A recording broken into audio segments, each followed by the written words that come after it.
Let's talk about the changes in the Trump campaign. As joining us via Skype from New York City, the noted columnist for the Fiscal Times, Liz Peek, and Skyping in from not only the capital city of North Carolina, my college town, Raleigh, Marc Rotterman is with us. Marc, a Republican media strategist, and took active parts in Ronald Reagan's 1980 campaign. Thanks to you both for your time right here.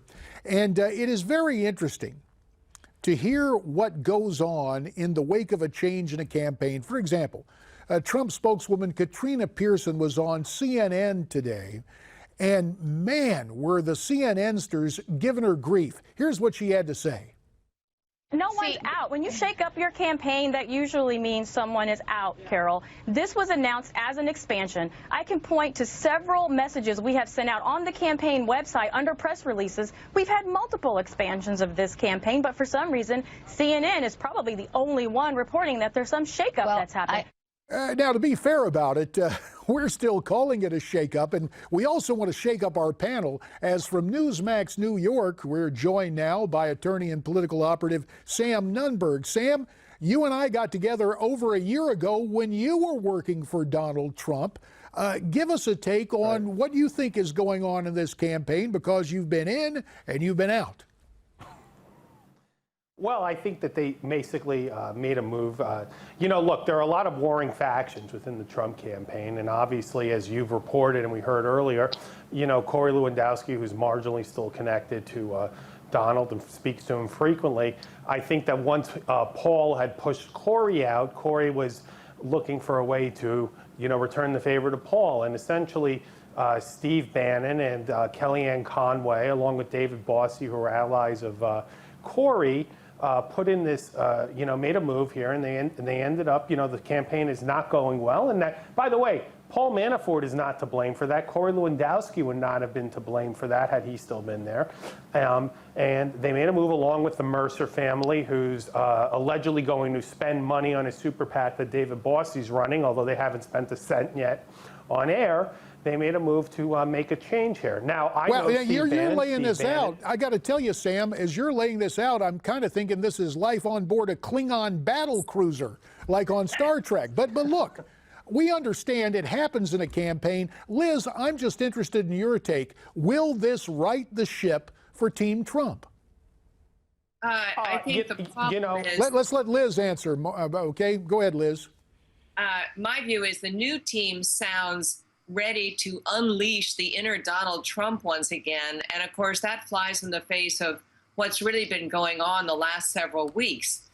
Donald Trump has been told by any number of people, pundits have weighed in on this. I think his family has told him he needs to rein it in, because the media is so out for him that when he goes off message and off script and says something that he thinks is sort of amusing, that gets the crowd going, something sarcastic, he just gets killed with it in the ensuing days. And here's the problem. There's a great campaign to be waged against Hillary Clinton. She is very vulnerable on all kinds of fronts, including important policy matters. So I would like him to really just talk sort of about Hillary Clinton's misdeeds, and also about how he is going to make it better for people in the United States, and get off all this thin-skinned attacks on people. And unfortunately, it sounds to me like the folks that now are a little bit ascendant here, particularly Bannon, are really going to kind of push him to be even more aggressive and kind of go back to the stuff that was, I think, getting him into trouble. Well, there's another way to look at this, Marc Rotterman, and it's quote, the good Trump who can be aggressive but still stay on message. I think some of this talk about win at all costs, with reference to Steve, is a little bit of the media spin. Your take, Marc? Well, I agree with that. And frankly, if I were Trump, I wouldn't be dealing with the mainstream media. I'd talk to Fox and I'd go local in these states. That's what I would do. And I think they're rearranging the chairs. I think Kellyanne's very smart. She's very camera ready. She's always got a good message, JD. And the truth is that Steve Bannon is a street fighter, so that's not all bad. But at the end of the day, it's up to Trump to project the message. It's his campaign, and he'll live or die by what he says.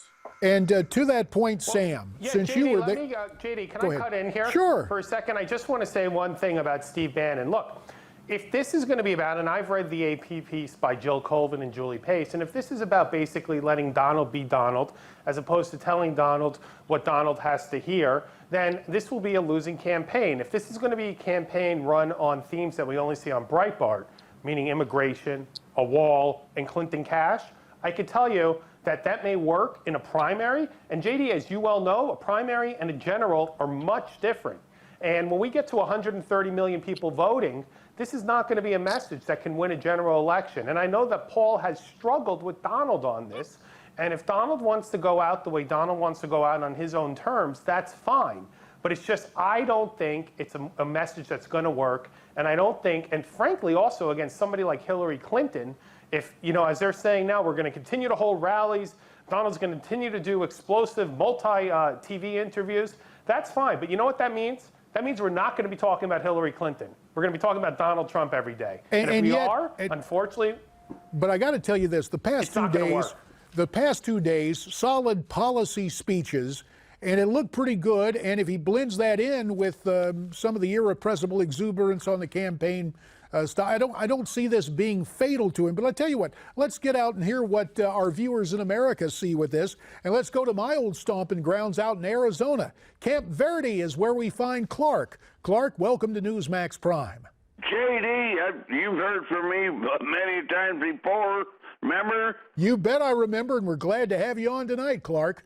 You bet. You know what? I don't like what the media is doing to Trump. It is so covert covering. It's nothing but Hillary is good and Trump is bad. Well, sure, and in a I'm sense, so disgusted with it. And you are one of the last channels that I can actually watch. And I was watching the and that's why, Clark. Channel. That's why you keep it right here. Look, I don't mean to be abrupt, but the point you're making is something I want Liz Peek to talk about. Look, the fact that Republicans get a bum deal is kind of standard policy in national campaigns. You can't spend all your time complaining about it.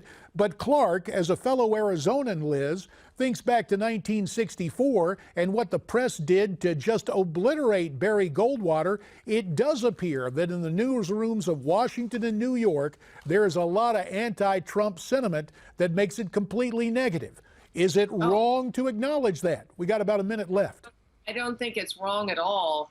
I think that the media absolutely has it in for him. And we've seen any number of instances where really terrible things have gone on the Democratic side. Obviously, most particularly the leaked emails from the DNC that showed them trying to sabotage Bernie Sanders' campaign. That was horrendous. But in about 36 hours, that story disappeared, whereas it took 12 days to get the Gold Star family fracas with Trump off the front page of the New York Times.